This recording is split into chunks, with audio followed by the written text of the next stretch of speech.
The Pixel 2 has been out for a little while now, specifically the XL we're going to talk about today.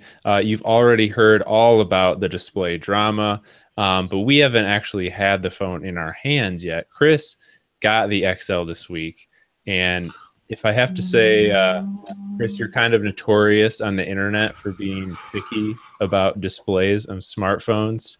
Picky. So, So yeah. picky. And now I feel like everyone else is like joining Chris's little club because now everybody else is like super It's picky about this. so Um, strange. yeah. So Chris, Mm, you mentioned at the event already you were like skeptical about this display, but now you've had it in your hands for an extended amount of time. Tell us, is everyone on the internet crazy or are they right? I think they're a little bit crazy. A little bit. Just a little bit. Just a little bit. I guess the people that are calling Google to recall the phone because of the display, I think that is absolutely absurd. Um, yeah, there's no reason to. I mean, I just don't think the display is the greatest, but it's kind of just a downside. And most of it can be fixed with software, so it's just like it's not super saturated. The shadows get kind of crushed really easily. It's hard to see stuff in the shadows, which is just sort of a usually just a problem with AMOLED in general. Well, it's not AMOLED; it's Samsung's POLED. Or, I mean, LG's POLED. So it looks okay. The display just doesn't look as nice and vibrant and flashy as like last year's Pixel or any other phone using one of Samsung's AMOLED displays. I don't have any burn-in on mine or image retention. I guess because burn-in is permanent and image retention is temporary. I've been checking it out. I've only had it for like a couple of days now, but I've been checking it out a lot, and there's nothing going on there. Mainly just it's a saturation issue, and that can be fixed with software extremely easily. All they have to do is boost the vibrant mode, or Google, all they have to do is boost the vibrant mode in the display settings. Right now, it just boosts saturation by 10%, which is kind of, you can't tell a difference. Nobody can tell a difference when you turn it on. If they just boost that up like to 50% or just 40 or 30 or something, it'll probably look a lot better and just make people happy. And then as far as the burn-in goes, a lot of people are talking about the navigation buttons burning in over time. Super easy fix for that as well. And although that's kind of a problem with just the hardware of the display, software can sort of help lessen that to a degree by making like the white buttons a little darker gray, and then making the black nav bar by making that a little bit lighter. Did you see Kind of that? balanced it out.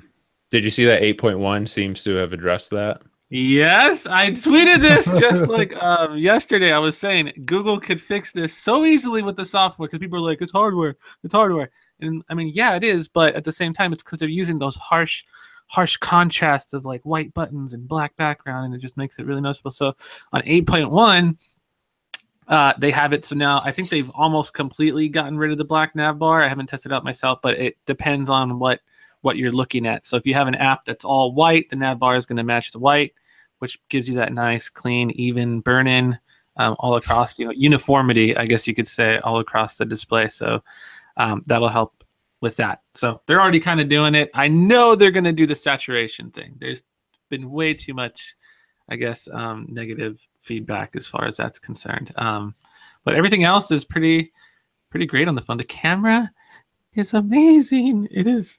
It's even I'm used to like the Pixel with HDR plus and all that, but like this is just, oh man, the details and stuff. It's so nice. Battery life has been really good. Oh, go ahead, Joe. Well, I was just gonna, just to wrap up the display, you don't think it's a deal breaker? Like it's not something that is gonna prevent you from using the phone or anything like that? That face. Not at all.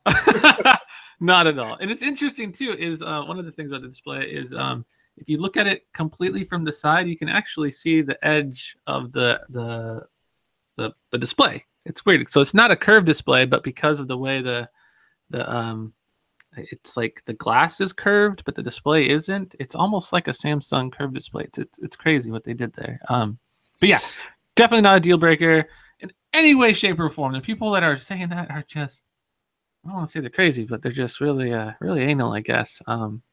And they're going to be kicking themselves once they fix the saturation issue, because there's already an app someone released where they can boost the saturation, but it just uses a lot of CPU and kills the battery.